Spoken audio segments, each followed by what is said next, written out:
Hello friends, home cook মঞ্জুতে আপনাদের সবাইকে অনেক অনেক স্বাগত। আজ আমি ভীষণই টেস্টি একটা রেসিপি বানাবো, সেটা হচ্ছে ছোলার ডাল দিয়ে কাঁচা পেঁপে। এই রেসিপিটি যেমনই টেস্টি হয় তেমনই কিন্তু হেলদিও বটে। কাঁচা পেঁপে আর ছোলার ডাল এগুলো কিন্তু আমাদের শরীরের জন্য ভীষণ ভালো। আর এই রেসিপিটি আমি বানাবো সম্পূর্ণ নিরামিষ পদ্ধতিতে। তো কীভাবে বানাচ্ছি এখন আপনারাই দেখে নিন। এখানে দেখুন, আমি একটা পাত্রে একটু ডুমো করে কেটে নিয়েছি আলু আর একটু ডুমো করে কেটে নিয়েছি পেঁপে। এখন আমি সামান্য নুন আর কিছুটা জল দিয়ে এখন আলু আর পেঁপেটাকে একটু ভাপিয়ে নেব। খুব বেশি যে সেদ্ধ করব তা কিন্তু না, একটু হালকা সফট হওয়া পর্যন্ত ভাপিয়ে নেব। আর এখানে যদি আপনারা এই রেসিপিটা আলু ছাড়াও বানাতে চান তাহলে কিন্তু এইখানে শুধুমাত্র পেঁপেটা দিলেই হবে। আলুটা বাদ দিয়ে কিন্তু বাকি রান্নাটা একই প্রসেসে করে নিতে পারেন, তাহলেও কিন্তু ভীষণই টেস্টি হবে। আর এখানে দেখুন, বেশ ভালোভাবে ভাপিয়ে নিয়ে আমি এটাকে জল ছড়াতে দিয়েছি। জল ছড়াতে দেওয়ার পর এখন একটা কড়াইতে আমি কিছু শুকনো মশলা, যেমন গরম মশলার মধ্যে যা যা হয় সবই নিয়েছি, আর তার সাথে কয়েকটা শুকনো লঙ্কা, আর এই গরম মশলার মধ্যে যেটা নিয়েছি সেটা হচ্ছে এলাচ, লবঙ্গ, দারচিনি আর গোলমরিচ। এখন এই শুকনো মশলাগুলোকে একটু ভেজে নেব। শুকনোটা কিছুক্ষণ ভেজে নেওয়ার পর তারপর এখন আমি এর মধ্যে দিয়ে দেব 1 চামচ জিরে, 1 চামচ ধনে আর 1 চামচ মৌরি। এই সমস্ত মশলাগুলোই এখন আমি ভালোভাবে ড্রাই রোস্ট করে নেব। এই মশলাটা এই রান্নাটার স্বাদ কিন্তু অনেক গুণ বাড়িয়ে দেয়। তো এই মশলাটা দেওয়াটা কিন্তু ভীষণই জরুরি। তো গ্যাসের আঁচ একদম লোতে রেখে কিন্তু আমি এই মশলাটাকে ভেজে নিচ্ছি। ভালোভাবে ভেজে নিতে হবে। এর মধ্যে থেকে কিন্তু ভীষণই সুন্দর একটা গন্ধ বের হবে। সেই গন্ধটা বের হওয়া পর্যন্ত কিন্তু এইভাবেই কন্টিনিউ নেড়ে চেড়ে এটাকে ভেজে নিতে হবে। তারপর আমি শেষে দিয়ে দিচ্ছি একটা তেজপাতা। এখানে আমি 2টো তেজপাতা একটু টুকরো করে নিয়েছি। আর এই শেষে দেওয়ার কারণ, পাতা কিন্তু খুব তাড়াতাড়ি ড্রাই রোস্ট হয়ে যায়। তো আগে থেকে দিলে শেষ পর্যন্ত কিন্তু পাতাটা পুড়ে যেতে পারতো, সেই জন্য আমি একদম শেষের দিকটাতে দিলাম। তো মশলাটা একটু ভালোভাবে ঠান্ডা হয়ে যাওয়ার পর আমি এটাকে গুঁড়ো করতে দিয়েছি মিক্সার জারে। তো দেখুন, পাউডারটা কিন্তু খুব ভালোভাবে স্মুথ হয়ে গেছে। এখন এই মশলাটাকে আমি ঢাকা দিয়ে রাখবো। তারপর আমি একটা কড়াই গরম করতে দিয়েছি। এর মধ্যে আমি দেব সরষের তেল।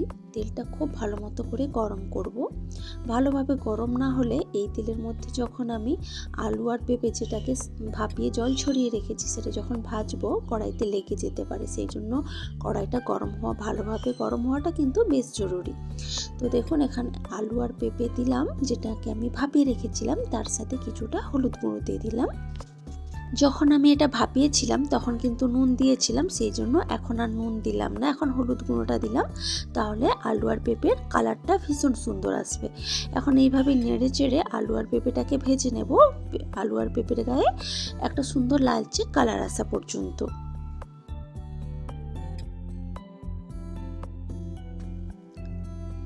আলু আর পেঁপের গায়ে কিন্তু সুন্দর লালচে কালার চলে এসেছে। এখন আমি কড়াই থেকে এগুলোকে তুলে রাখবো।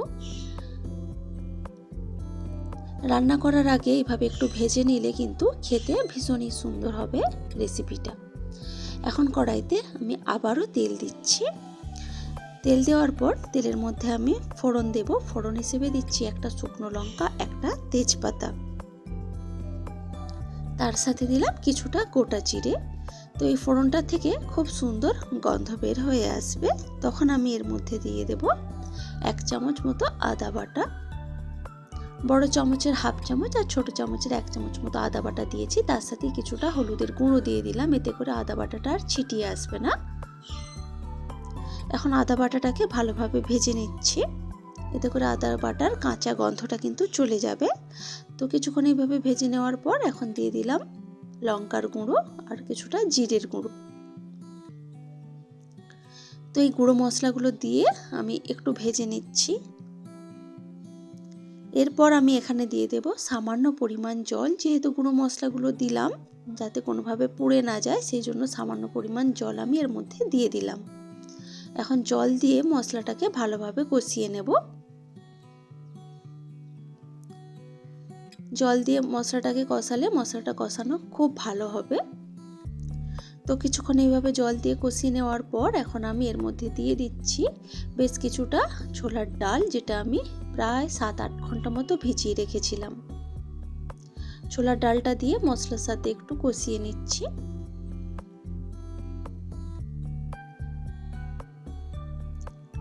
মশলার সাথে এইভাবে কিছুক্ষণ কষিয়ে নেওয়ার পর এখন আমি ছোলার ডালটাকে সেদ্ধ করার জন্য কিছুটা জল দিয়ে দেব।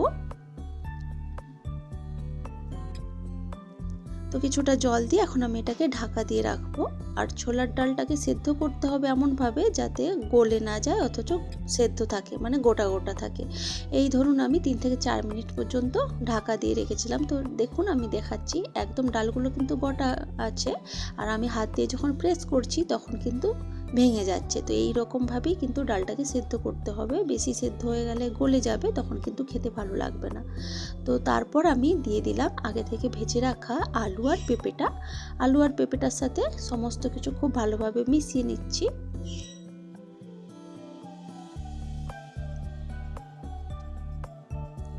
খুব ভালোভাবে মিশিয়ে নেওয়ার পর এখন আমি কিছুটা জল দিয়ে দেব। আলু আর পেঁপেটা হালকা করে 50% মতো বা তারও কম আমি সেদ্ধ করেছিলাম। তো বাকি সেদ্ধ হওয়ার জন্য আমি কিছুটা জল দিয়ে দিলাম। তো জলটা দেওয়ার পর এখন আমি এর মধ্যে দেব সামান্য নুন। নুনটা বুঝে দিতে হবে, কারণ কি সেদ্ধ করার সময়ও আমি আলু পেঁপের মধ্যে কিছুটা নুন দিয়েছিলাম, তো সেই বুঝেই কিন্তু নুনটা দিলাম। এখন আমি এটাকে ঢাকা দিয়ে দেব আবারও 3 থেকে 4 মিনিট ভালোভাবে ফুটে ওঠার জন্য, গ্যাসের আঁচ মিডিয়ামে রেখে। তো গ্যাসের আঁচ মিডিয়ামে রাখার জন্য জলটা কিন্তু পুরোপুরিভাবে শুকনো হয়ে যায়নি, অল্প জল আছে, এরম অল্প জল থাকতে হবে, কেন কি এই রান্নাটা একদম যে পুরোপুরি শুকনো হবে তা কিন্তু না। তো কিছুক্ষণ নাড়াচাড়া করার পর আমি এখন যে মশলাটাকে প্রথমে গুঁড়ো করে রেখেছিলাম, সমস্ত ড্রাই রোস্ট করে মশলাগুলোকে, সেই গুঁড়ো মশলা থেকেই ছোট চামচের 1.5 চামচ মতো দিয়ে দিলাম। আর এই মশলাটা আবারও বলছি দেওয়াটা কিন্তু ভীষণই জরুরি, এই মশলাটার জন্য এই রেসিপিটার স্বাদ দুর্দান্ত আসে। তো মশলাটা দিয়ে কিছুক্ষণ নাড়াচাড়া করে আমি ঢাকা দিয়ে দিলাম। আর আপনারা চাইলে কিন্তু তখন মশলাটা দেওয়ার সময় কিছুটা চিনিও দিতে পারেন, যদি একটু মিষ্টি খেতে পছন্দ করেন আপনারা। ছোলার ডাল থেকে কিন্তু হালকা মিষ্টি বের হয়, সেই জন্য আমি আর মিষ্টিটা দিলাম না। তো মশলাটা দিয়ে আমি ওই 1 মিনিট মতো ঢাকা দিয়ে রেখেছিলাম ফুটে ওঠার জন্য। 1 মিনিট মতো ঢাকা দেওয়ার পর ফুটে ওঠার পর আমি কিন্তু গ্যাসটা বন্ধ করে দিয়েছি এবং একটু ঠান্ডা হয়ে যাওয়ার পর সার্ভ করেছি। দেখুন দেখতে তো ভীষণই সুন্দর হয়েছে, আর খেতেও দুর্দান্ত হয় এই রেসিপিটা। যারা কাঁচা পেঁপে খেতে পছন্দ করেন না তারাও কিন্তু আঙুল চেটে খাবেন। আর এই রেসিপিটা ভাত, রুটি, লুচি, পরোটা সব কিছুর সাথেই আপনারা খেতে পারবেন।